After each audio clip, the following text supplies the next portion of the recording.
সংসার সুখের হয় রমণীর গুণে। আমার কাছে মনে হয় এটা আমাদের প্রচলিত সমাজের একটা সবচেয়ে বড় মিথ্যা কথা। সংসার কখনোই একজনের গুণে সুখে হয় না। স্বামী স্ত্রী দুইজনের সম্মিলিত প্রচেষ্টাই একটা সংসার সুখের হয়। সো হ্যালো এভরিওয়ান, আসসালামু আলাইকুম। কেমন আছেন সবাই? আশা করছি সবাই অনেক ভালো আছেন।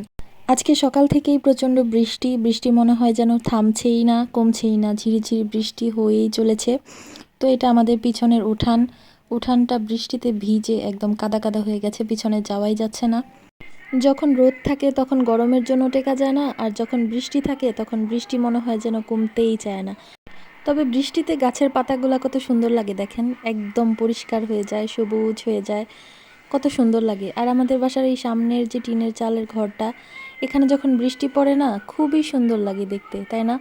আপনাদের কার কার কাছে বৃষ্টি ভালো লাগে আপুরা? আমার কাছে তো ভীষণ ভালো লাগে। তো যাই হোক, শুধু বৃষ্টি দেখলেই তো হবে না, দুপুরে রান্নাটাও করতে হবে। তো এইদিকে আমি ভাত বসিয়ে দিয়েছি, এর পাশাপাশি বসে বসে তরিতরকারিগুলোও কেটে নিচ্ছি। এখানে আমি চিচিঙ্গাগুলো ভাজি করে নিব। আমার আব্বু এটাকে কহি বলতো, আমি তো চিচিঙ্গাই বলি। আচ্ছা, আপনারা এটাকে কি কি নামে চেনেন বলেন তো?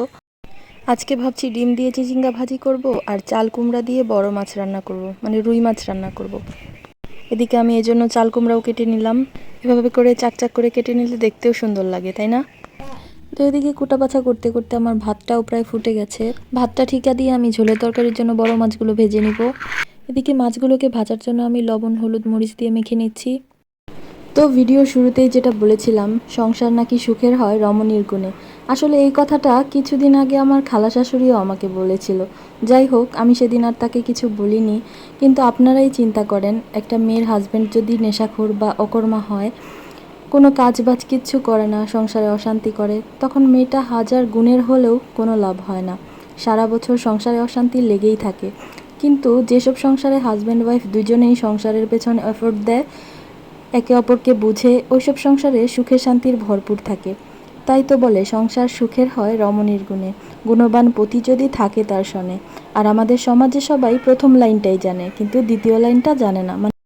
তো যাই হোক, কথা বলতে বলতে এদিকে আমি মাছের তরকারিটাও রান্না করে নিয়েছি। আর এখন একটু দেশি ফল খেয়ে নিব।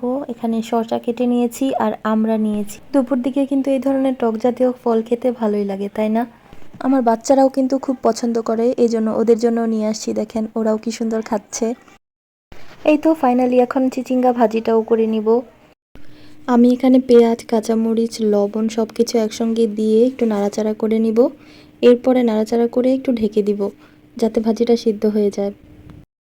তো এই তো এই পর্যায়ে এসে একটা ডিমও দিয়ে দিলাম। ডিমটা দিয়ে ভাজিটা ভালো করে নাড়াচাড়া করে নিব, যাতে ডিমটা ভাজিটার সাথে মিশে যায়। তো আজকের মতো আমার রান্না তো শেষ, কিন্তু রান্না শেষ হতে না হতেই দেখেন আবার ঝুমঝুমিয়ে বৃষ্টি নেমেছে। বৃষ্টি দেখছি ভিডিওতে, না বৃষ্টিটা সুন্দর বোঝা যায় না, বৃষ্টিটা কিন্তু খুব জোরে হচ্ছে, কিন্তু ভিডিওতে বোঝাই যাচ্ছে না। তো যাই হোক, বৃষ্টি দেখতে দেখতে আপনাদের সাথে আজকে এখানেই বিদায় নিচ্ছি। সবাই ভালো থাকবেন, সুস্থ থাকবেন, আর চ্যানেলটা সাবস্ক্রাইব করে দিবেন। আল্লাহ হাফিজ।